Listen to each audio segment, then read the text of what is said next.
정부랑 서울시랑 사실 엇박자가 좀 나는 안타까운 상황인데요. 결국 우리가 할 수 있는 거, 우리가 서울에 예를 들어 산다, 경기권인데 서울로 뭔가 내 집 마련을 하고 싶다 그러면 서울시 정책을 좀 볼 필요는 있는 거고요. 결국은 전체 큰 정책의 흐름 자체가 유한하진 않죠. 그러면 입지 좋은데 좀 똘똘한 데로 들어가시면 좋고요. 모아타운 자체가 최근에 조금 민간 도심 복합 사업이랑 비교를 했을 때 좀 지는 사업 느낌이 있었어요. 왜 그러면 사업성 때문에 그런 거죠. 그랬는데 이번에 모아주택 자체가 민간 도심 복합만큼 파급력이 크게 사업성이 좋게 나왔습니다. 그 얘기를 좀 해볼 거고요. 모아주택의 심의 기준을 손질을 해서 준주거까지 상향을 해주고 규제 완화로 공급을 확대를 하겠다라는 거고요. 내용 자체가 역세권이거나 간선 도로변에 준주거 지역으로 상향을 해줄게라는 내용이에요. 그러면 준주거 지역으로 돼서 용적률을 500% 정도까지 준다고 하니까 일반 분양 물량이 또 확대가 되는 거죠. 그러면 우리가 사업성이 좋아지는 거다. 사업성이 좋아진다는 거는 결국은 일반 분양 물량도 많지만 이게 조합원들 입장에서 봤을 때는 추가 분담금에 대한 이 부담이 낮아질 수 있다는 얘기가 되는 거잖아요.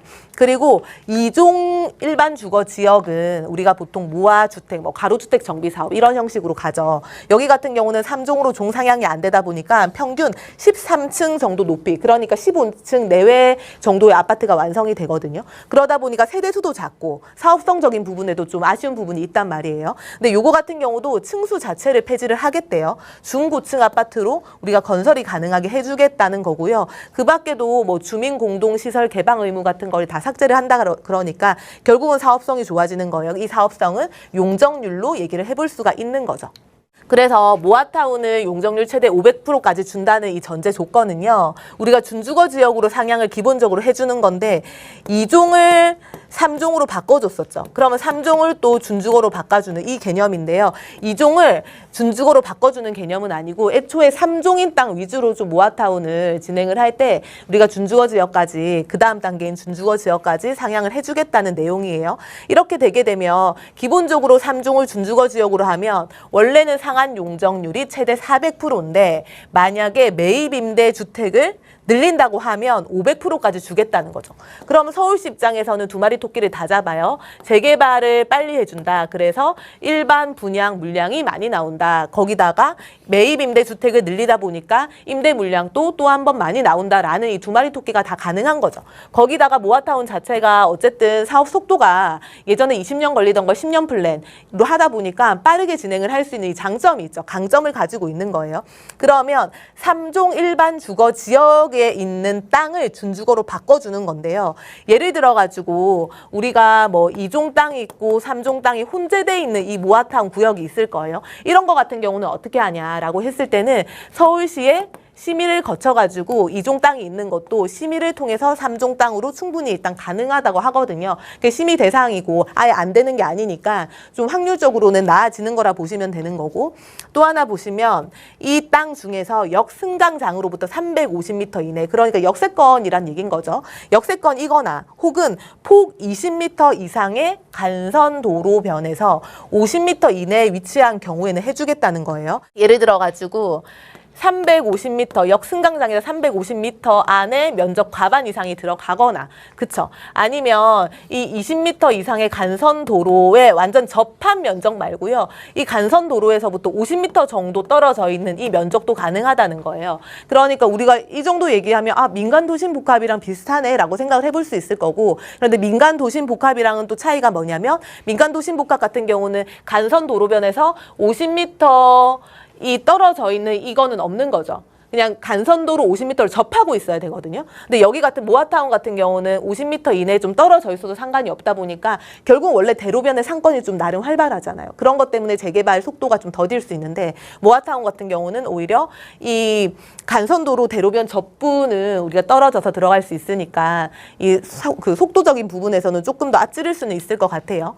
이런 지역들이 어디가 있냐를 좀 보면 예를 들면은 송파 같은 경우가 이 중심이 준주거 지역인 거고요. 이쪽이 삼전역인 거고, 이 빨간색으로 표시가 된 테두리 있죠. 이런 데들, 이런 빨간색 테두리들, 이런 빨간색 테두리들이 3종 일반 주거 지역이에요. 그럼 이런 주거 지역을 끼고는 예를 들어가지고 이렇게라든지 혹은 삼전동 하당 이렇게라든지 잠실분동 하단 이렇게라든지 삼전동 같은 경우도 이 3종 땅을 끼고 만약에 모아타운으로 재개발을 한다고 했을 때는 모아타운으로 했을 때 용적률 500%까지 인센티브를 충분히 받을 수 있는 구조가 되는 거죠.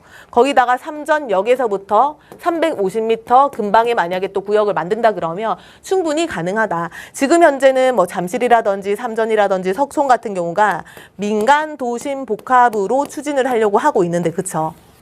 기본적으로 이제 모아타운 같은 경우가 민간 도심 복합이 추진이 되는 곳들은 모아타운이 거의 다 된다고 봐야 되는 거죠. 그러니까 이런 지역들을 좀 찾아보시면 서울 전역 중에 3종 땅이 좀 혼재되어 있는 역세권 근방에 위치 좋은 데를 찾아보시면 민도복도 되고 모아타운도 되는 이 두 마리 여건을 다 가져갈 수 있는 방법론이 아마 될 거라고 생각이 들고요. 요즘에 가격들이 다시 꿈틀대고 있어요. 아파트 가격이. 왜 재개발지로 갈 수밖에 없냐 이런 얘기들을 많이 하시는데 우리가 서울 전체에서 아파트 가격이 상승하냐 하락하냐의 지표를 볼 때 좀 제일 많이 보는 데가 이제 송파권에 있는 부동산이거든요. 송파에 있는 부동산이 다시 들썩거리기 시작했다. 잠실 헬스 같은 경우가 제가 30평대 아니고 20평대를 가지고 와봤어요. 20평대가 최근에 거래가 되는 게 우리가 30억에 최고의 실거래가가 찍혔거든요. 불과 1년 전에 30억 정도 찍혔다가 20억대로 떨어졌다가 다시 30억대로 지금 솟아난 거예요. 그리고 또 하나가 헬리오시티죠. 헬리오시티 같은 경우도 33평이 지금 30억을 돌파를 했거든요. 실거래가 찍힌 게 30억 8천이고요. 최근의 가격들을 보면 매매가 나와 있는 게 뭐 31억부터 33억 정도까지 매매가가 나와 있죠. 그 정도로 부동산 가격이 송파에 있는 부동산 가격이 한강 라인이고 남쪽이고 들썩들썩하고 다시 이제 좀 상승하는 기류가 느껴지고 있다. 왜 그러냐라고 보면 결국은 이 강남역에서부터 삼성역까지의 이 연결되는 이 축이 잠실까지 연결이 되는 거고요. 여기서 끝이 아니라 이 탄전 벨트를 타고 탄천 벨트를 타고 가락이라든지 수서 문적 지역 중심까지 연결이 되는 거예요. 탄전 벨트를 좀 유심히 보시면 좋을 것 같고요. 왜 그러냐면 단순히 탄천이 개발이 되는 개념이라기보다는 우리가 한강 좋아하잖아요. 그쵸? 한강의 물줄기가 탄천으로 연결돼 있고 이렇게 양재천으로 연결이 돼 있는데 이 탄천 동로를 통해 가지고 여기 사업 자체를 1구간, 2구간이 있죠. 도로를 지하화를 하고요. 그쵸? 지상에 덮개를 씌워가지고 공원화를 해요. 공원화를 한다는 의미는 여기 탄천에서부터 걸어가지고 이 개발 중심축이 속해 있는 한강 벨트까지 한강변의 수변 공간까지 걸어서 이동이 가능하다는 거고요. 기존의 강남권에서 물리적으로 단절이 돼 있는 게 바로 탄천이었죠. 그런데 물리적인 단절을 우리가 연결을 해주는 게 탄천의 개발이다라는 거예요. 탄천 벨트를 통해가지고 보시면 좋을 것 같고 이 탄천 벨트는 삼성, 송파, 강남, 수서뿐만이 아니라 쭉 내려오시면 위례부터 그쵸? 분당, 판교 그리고 어디까지 연결이 되죠? 동탄까지. 그러니까 결국은 서울권과 경기 남부권을 같이 연결을 하는 이 절대적인 구조다. 개별의 이 개발 이슈로 볼 게 아니라요. 이 개발 이슈들이 합쳐졌을 때 이 시너지 효과가 어느 정도 부동산에 영향을 미칠지 좀 보시면 될 것 같고요. 그래서 강남구랑 삼성동은 더 얘기는 안 해도 될 것 같아요. 북부 거점으로 개발이 되는 거예요. 그쵸? 국제교류 복합지구를 통해 가지고 이런 국제교류 복합지구가 롯데월드 상권과 합쳐가지고 거대한 시너지 효과가 발전을 할 거고 그 중심에 탄천이 같이 연계돼 가지고 가고 있다는 거고요. 강남구 대치동이랑 수서동도 마찬가지예요. 중부 거점이라고 보시면 될 것 같아요. 대치가 뭔가 주거랑 학군 위주로 돼 있었죠. 근데 세택이 개발이 되면서 여기가 자족 기능을 이제 할 수 있는 기능으로 갈 거고요. 더 많이 보셔야 될 게 수서 역세권. 수서 같은 경우가 우리가 SRT가 있어요. 3호선이 있어요. 전국구 다니죠. 그런데 이 전국에서 몰려온 수요가 GTX-A가 연결이 되면서 결국은 삼성도까지 다이렉트로 연결이 된다.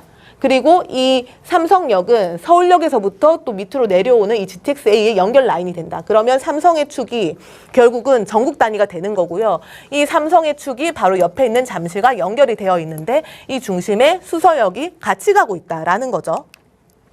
마지막으로 남부 거점이라고 보시면 이 서울에서 끝이 아니라 제가 아까 경기 남부권과 서울 동남권이 같이 연계해가지고 탄천 벨트축이 완성이 된다고 말씀을 드렸고 판교 테크노밸리라든지 성남 백현 마이스라든지 위례죠. 현대차 퓨처 컴플렉스 같은 경우도 위례 같은 경우도 우리가 주거지 중심이었잖아요. 그런데 업무타운이 같이 들어오는 자족 도시로 바뀌는데 이 중심이 탄천 벨트를 통해서 가기 때문에 사실은 밑에서부터 내가 자금만 된다 그러면 위로 올라가는 이 위쪽으로 좀 지역적인 가치를 좀 우리가 분석을 해보면 좋겠죠. 이 정도로 좀 정리를 해드리고요. 시간이 남아 있으니까 제가 상담 좀 더 해드릴게요. 네.